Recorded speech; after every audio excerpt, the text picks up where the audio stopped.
समर्पयामि।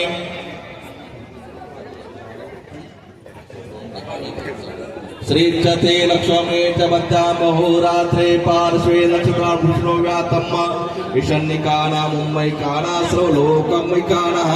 थोडंसं पंचामृत व्हायचं गुढीला, पंचामृत थोडंसं व्हायचं। प्रत्यक्ष धर्म ध्वजार्थे पंचामृत स्नानं सौराणी धर्म ध्वजार्थे शुद्धजल स्नानं शुद्धात्मनं समर्पयामि। गुढीला हळदी कुंकू अक्षता दोघांनी व्हायचं, दोघांनी गुढीचं पूजन करायचं आहे।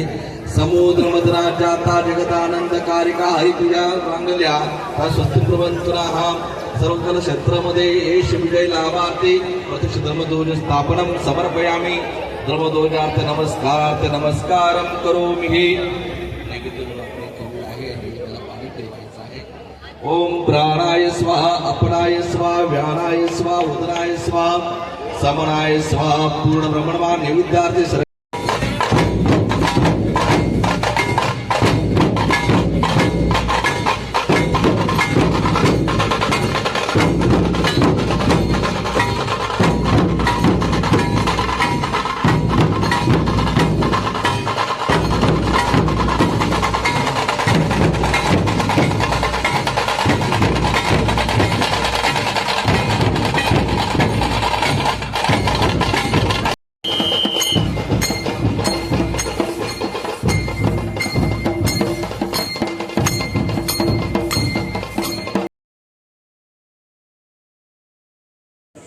ईश्वरचरणी प्रार्थना आहे। या 9 वर्ष दिनानिमित्त आपला सर्व या जगतातील मानव जातीला शांती मिळावी आणि समृद्धी मिळावी।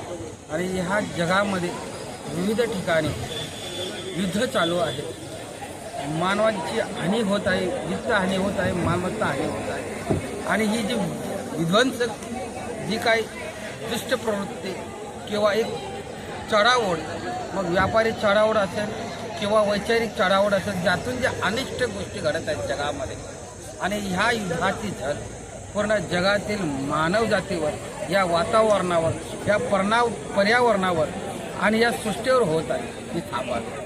आज ह्या दिनानिमित्त ईश्वरचरणी हीच प्रार्थना आहे। जसं भारत देश, या भारत देशामध्ये आज पूर्ण शांतता आहे।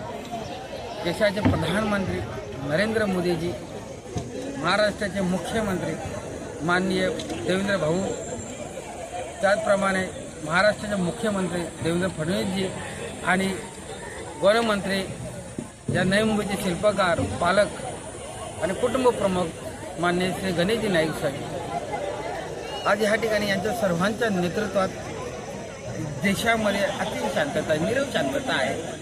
भले आज या ठिकाणी जगावर युद्धाचं सावट असल्यामुळे जी ऊर्जेचे स्रोत ची पुरवठा कमी होत आहे, परंतु देशाचे खंबीर नेतृत्व आणि जागतिक विचार आणि जागतिक नेतृत्व म्हणून या ठिकाणी आम्हाला उल्लेख करायला जरूर वाटेल। आणि ते देशाचे प्रधानमंत्री नरेंद्र मोदीजी ही जी त्यांच्या माध्यमात जी ऊर्जेची जी कमतरता ते भासून देणार नाही।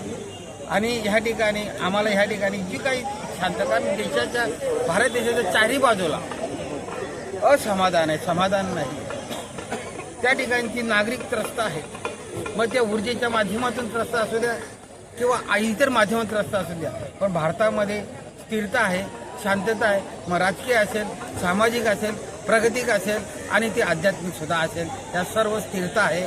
आणि ह्या स्थिरतेला या देशामध्ये एक अधिष्ठान आहे, एक अध्यात्माचे अधिष्ठान आहे, एक सत्संगाचे अधिष्ठान आहे, एक वारकरी संप्रदायाचे अधिष्ठान आहे।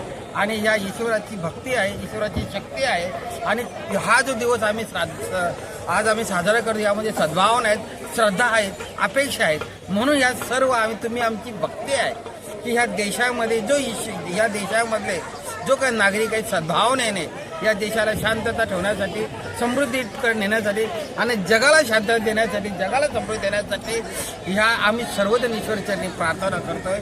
आणि सर्व नागरिकांना, तमाम जगातील नागरिकांना, सर्वांना ह्या गुढीपाडव्याच्या हार्दिक शुभेच्छा, लाख शुभेच्छा। सर्वांची प्रगती हो, सर्वांची भरभराट हो, समाधान हो, शांतता हो आणि सर्वांना ईश्वराची चरण स्पर्श हो आणि भक्ती मार्गातून त्यांची उन्नती हो।